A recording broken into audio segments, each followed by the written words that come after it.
100 tahun, tetapi orang Papua itu susah. Mereka pikir orang Jepang akan membangun Papua, tidak, gagal. Pikir Portugis akan membangun Papua, gagal. Pikir Belanda akan membangun Papua, gagal. Yang kedua pikir mungkin Indonesia akan membangun Papua, gagal. Yang membangun Papua, Tuhan bilang orang Papua sendiri, kamu sendiri yang menentukan masa depan Papua. Nah, karena itu tempat ini akan menjadikan salah satu tempat bahwa tidak boleh minta sesuatu kalau membangun tanah Papua, hanya kamu yang menentukan untuk membangun tanah Papua. Amin. Karena sejarah membuktikan tidak ada orang yang bisa membangun ini, tidak ada orang yang bisa berbicara ini. Dari mana-mana orang datang tapi susah. Alkitab saja susah, tapi firman Tuhan katakan bahwa orang Papua akan bangkit sendiri dan orang Papua akan membangun sendiri. Saudaraku yang dikasih oleh Tuhan kita Yesus Kristus, karena itu saya hanya titip untuk secara ini. Bapak Ibu saya selalu pikir begini, berdiri tempatnya di sini dan dari tempat ini yang dia bicara. Tapi tempat itu di mana? Orang-orang Yunani, yaitu orang-orang dari Korintus di mana-mana, mereka semua kumpul di satu tempat dan rupanya laki-laki ini Paulus dia bicara tempat itu tempat di mana melakukan kejahatan. Ini dia tidak bicara, ini bukan khotbah di gereja ya. Ini bukan dia tidak bicara di tempat kerumunan orang yang percaya kepada Tuhan, tapi ini dia masuk di tengah-tengah orang-orang yang tidak percaya Tuhan dan penyembah berhala, dan dia berdiri di situ dia katakan Injil adalah kekuatan Allah. Saudaraku yang dikasih Tuhan, dan kekuatan itu dia bicara di Romawi sana, tetapi itu mempengaruhi seluruhnya sampai tanah di Papua.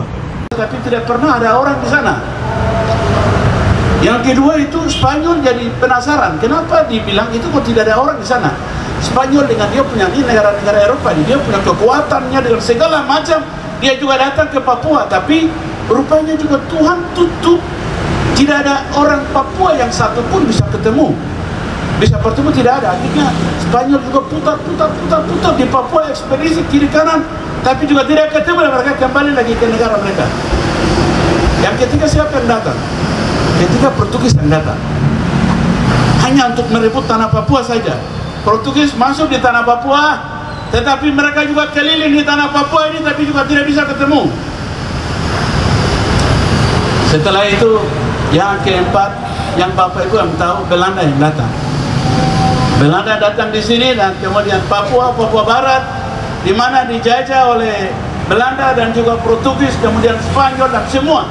Papua kecil dari Sorong sampai Samarai ini dikuasai oleh hampir 5 sampai 6 negara Eropa yang mereka kuasai dan ada di sini.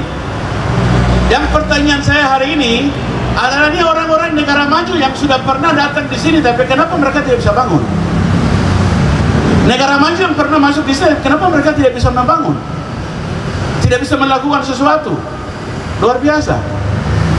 Lalu rupanya Pulau Papua ini dimasukkan dalam satu museologi, lalu masukkan dalam satu pelajaran, belajar di hampir seluruh pelajaran ini di STT atau sekolah-sekolah teologi di Eropa. Di Eropa, dan salah satu mereka kasih masuk, lalu mulai belajar itu sejarah Papua. Mereka bilang negara ini pergi tidak ketemu, negara ini pergi tidak ketemu, negara ini ekspedisi tidak ketemu. Mereka bilang tidak ada. Mereka juga tidak tahu yang pulau yang Tuhan ciptakan ini orang warnanya apa, warna merah kah, warna hitam atau warna putih, itu tidak tahu juga. Rambutnya seperti apa juga, semua tidak ketemu. Mereka hanya lihat peta Papua saja, tetapi orangnya tidak bisa bertemu. Ada satu sekolah ekspedisi keluar masuk orang Eropa.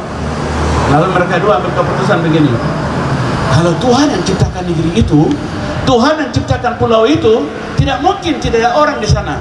Biarlah kami yang pergi, dan kami mau ingin supaya kami injak di tanah itu, lebih baik pakai atas nama Allah Bapa, Allah Anak, Allah Roh Kudus, supaya kami mau ingin tahu apa yang manusia ada di sana. Dan itu Bapak Ibu tahu, 5 Februari 1855 Otto dan Geisler. Kenapa Otto dan Geisler ada di tanah ini? Dan kenapa mereka injak di sini? Karena memang sudah dipengaruhi oleh negara-negara Eropa. Mereka kasih tahu bahwa tidak ada orang lagi yang bisa bertemu. Lalu mereka datang, dan Belanda kasih izin, karena waktu itu Indonesia belum merdeka. Indonesia ini masih dijajah oleh Belanda hampir sekitar 350 tahun. Terlalu lama itu, terlalu lama. Mungkin bangsa ini karena terlalu bodoh, jadi terlalu lama dijajah oleh Belanda juga, karena 350 tahun. Itu terlalu lama. Orang Papua baru 50 tahun saja mau merdeka, berarti orang Papua lebih pintar daripada kamu orang yang di luar Papua. Ya itu terbukti, itu sejarah membuktikan.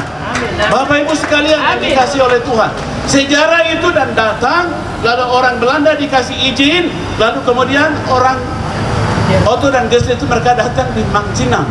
Yang pertanyaan saya hari ini kepada kita sekalian, mereka masuk tuh tanggal 5 Februari 1855.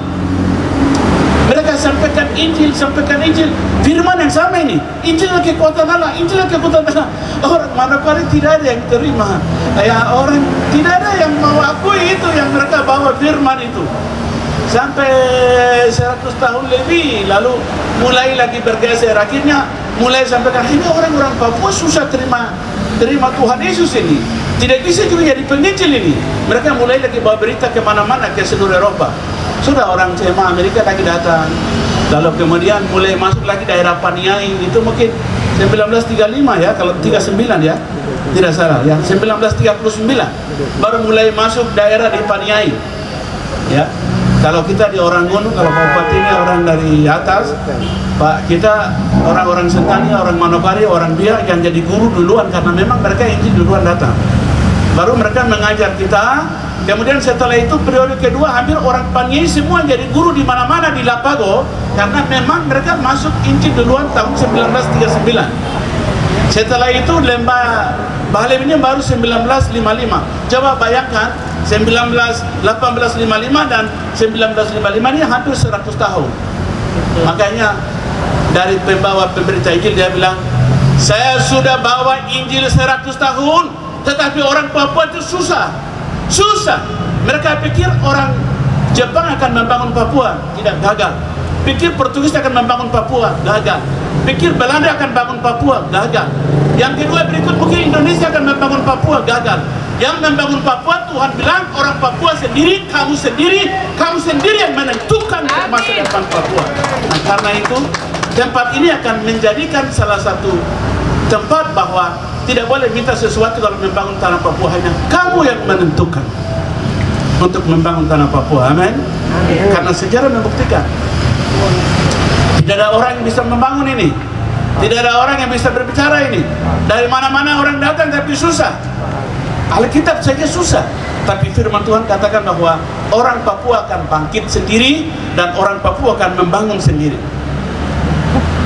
Saudaraku yang dikasih oleh Tuhan kita Yesus Kristus, karena itu saya hanya titip untuk sejarah ini. Bapak Ibu, saya selalu pikir begini, hanya tinggal jalan tol. Kalau kembali ke firman, kalau mau kembali ke pakai uang lah, kembali ke kekuatan partai lah, kekuatan ini, kekuatan itu, tidak akan pernah.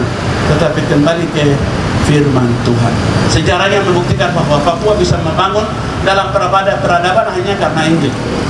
Apalagi karena orang Lapago, coba orang-orang tua. Saya kemarin, Pak Bupati, saya ke Tolikara begini, saya bilang, ini orang-orang tua ini dulu luar biasa. Orang tua dulu itu saya bilang, mereka itu pendidikan orang pertama dan peradaban Papua, karena mereka hanya belajar, ini pakai bahasa Lani ya, mereka bilang belajar itu Alkitab, Matiut, Marakut, Lukat, Yaya, hanya pakai bahasa daerah, tetapi dia bisa jangkau orang Yahukimo, orang Kimial, orang Yali. Saya bilang kalau orang-orang itu luar biasa, hanya belajar itu saya dia ini kita hari ini tuh belak depan belakang 1-2 meter tapi tidak maju-maju.